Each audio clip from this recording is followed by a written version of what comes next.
the key to the UCL of going far is have a fortress. Have a game plan away from home and have a fortress. Because if you have a fortress and you utilize a fortress and you have a smart game plan away from home, that is the recipe for success in the UCL.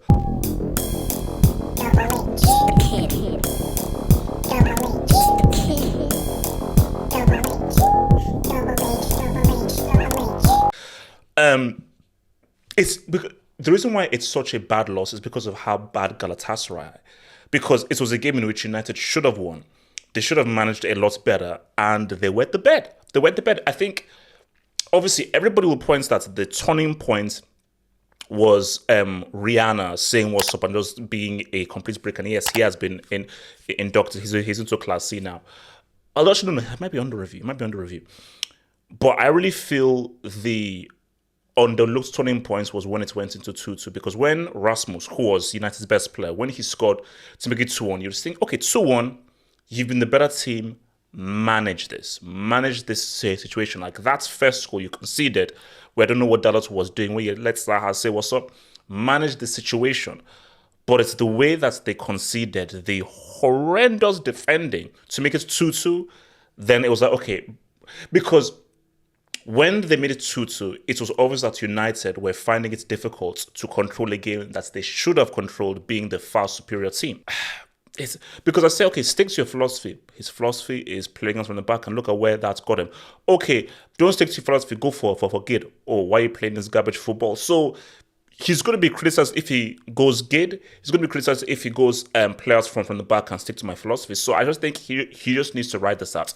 They were interviewing Carlo Ancelotti, and Carlo was saying that, bro, like, the guy plays like he's 30. I said that the dude plays like he's 30 years old. He's playing way beyond his means. And you see, Real, they have an interesting career, because when I just look at how they navigated against Napoli, it was a difficult game. And when I went into Instagram, I just looked at, Bellingham's Instagram, and he just wrote character. And I think this win from Real Madrid showed the character and the mentality of this side. And that is what playing for that club does. A lot of these guys are young players. Rodrigo is young. Jude Bellingham is young. Vini is young. Valverde is young. Camavinga is young. Tchouaméni is young. These are all young players. But despite them being young, when they put on that Real Madrid jersey, they understand good. Because there is no more good team than Real. That's why Real and Barca are actually really different in their mentalities. Barca is all about a philosophy. Real Madrid is all about the good. That's why it's so fascinating when you see them face against each other, because they have such distinctly different philosophies as to how to play ball. But look, man, I don't see UCL winners here. But keep an eye on Real Madrid. I think if everybody is fit, because I think as amazing as what Bellingham has done, Vini is extremely important for that attack. How do you spell upgrade? MARCUS space THURAM. That's how you spell upgrade. Because Marcus Thuram is a upgrade on Lukaku. Lukaku is a guy who, when he's on, he's on. But when he's off, he's off. I think in Thuram, you're getting a far more consistent player who you can be far more reliant upon. Inter Milan, yes, they got to the final. And you have to give credit to them getting to the final. And you could only beat what's in front of you. They had a fortunate route. To the final. I'm not sure whether we can be like, hey, they made the finals last year. We know how good Simone Inzaghi is. Marcus Thuram is an upgrade on them. Lautaro is balling up. Bro, they can do it again. I feel that, first of all, I don't think they'll have the same path. That's the first thing. Brozovic is a massive miss. Okay, when it says, I think Brozovic, and you may hate him, he may be a brick right now. Rihanna is a massive miss. So Rihanna in a goal and Brozovic, I think they will feel that miss when they now go further into the competition. But I think they're doing really well in the league. And I think that they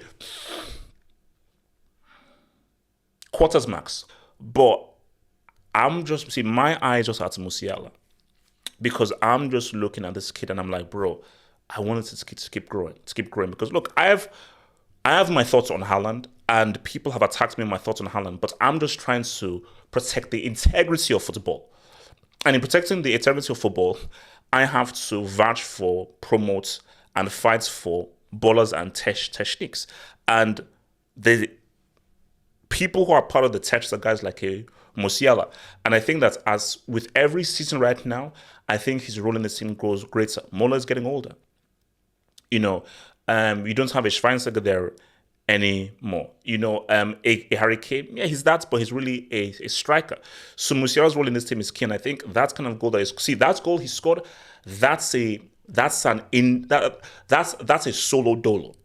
And sometimes when your team is 1-0 down, they're not playing well, things aren't working out, you've got to throw away the clipboard and go solo dolo. Because see, if I'm a manager, I need that total flex. Yeah, at one time, follow my instructions, but my Lord in heaven, when the ish hits the fan, screw my instructions, solo dolo, interpret the game and try and create magic, because what Musiala did for that goal, that's magic. 2-3 men around him, that's magic, and that's changed the whole course of the game. See, look at the Jesus goal. Jesus, I've always said he's a quality footballer. Jesus is an amazing footballer. My only issue with Jesus is he's not a clinical striker. And when you're a striker, I have to depend upon you. When my team needs it, you get me a goal. When my team needs a goal, we get you a goal. That's what made Weah so good. That's what made Drogba so good. That's what made your boy here, Raul, so good. Because he knew how to say what's up. But I think what Lons showed Arsenal is this is not going to be easy.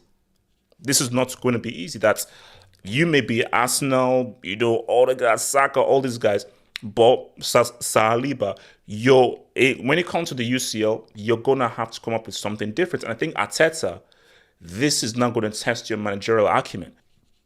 Simeone is a defensive merchant, and he's known for being extremely defensive. So how come he's just allowing all this pressure to come through? And then it's like you have to think about it. Based on them drawing against Porto FC, I think Simeone knows that we have to win these home games. And I think Feyenoord obviously proved to be a much better opponent than they thought, because Feyenoord had a lot of opportunities. Because I was watching the game, it was end to end. And look, we know Morata is good. The thing about Morata is, can he be consistent? He's tier 1. Form-wise, he is having a tier 1 season so far. Because, see, this is Griezmann at his very best. And I feel that Barcelona are not war workers, but since he's come back to Atleti, I just think that this system, you know what it is? Griezmann works well in a pragmatic system that's counterattacks. Because look at how France play. Look at the Didier Deschamps' philosophy. The way Griezmann is used for France is very similar to how he's used for Atletico Madrid and Simeone, where you're just hovering, just in behind the striker. You're not, you don't have lots of possession. It's quick, impact, boom. Get the ball, look up, boom. It's not okay, like we now have possession, how now break guys down, which is what it was at Barcelona. So I think the philosophy that Simeone has and Deschamps has, I think it's great for Griezmann, and that's where he flourishes, because he's been money. Barca fans said that this was terrorist football, this was not tiki-taka. Newsflash, last I checked, I don't see a Xavi, Iniesta, Piqué before he was, in the multiverse, Messi, Villa, I don't see any of them, Dani Alves. But this was a huge win for Barcelona, because the key thing, they must get through this group, they must come top. This was the hardest game. I thought that if they were to drop points, it was this game, because they should say what's up to every other team right now, because this was the hardest game. And it was a tough game because Port, I think they had like 2 goals ruled offside, and Taremi scored that amazing overhead kick. Shout out to Ferran Torres. I'm not a big fan of him, because I'm like, okay, here's what it is. But what he's been doing this season, you can say he's upper tier 2, because on a pretty much consistent basis, he's coming up with the goods for Barca. And I think he's greatly improved from last season. So they say mental health is a new thing. Whatever help he's had, he's just paid big money.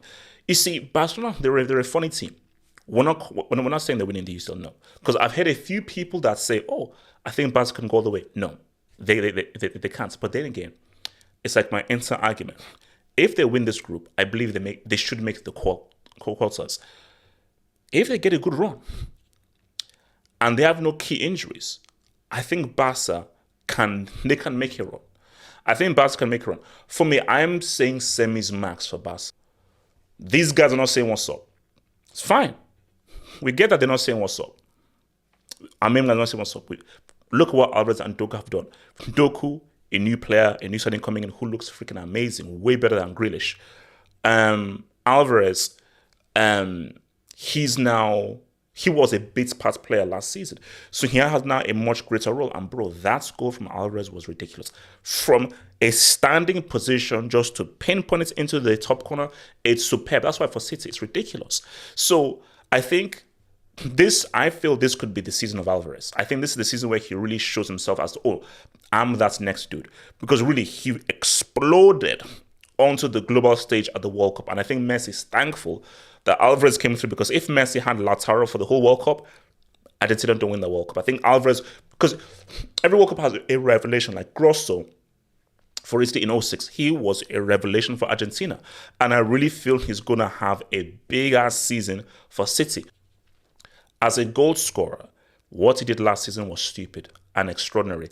And based on how extraordinary his goal scoring was, I have to give him some respect. He is in bad form. And it happens. Messi has been in bad form. Neymar has been in bad form. Cristiano has been in bad form. Your greatest players, your greatest goal scorers, name all of them, they've all been in bad form. It happens. He's in bad form because there are a lot of these chances where you should be scoring.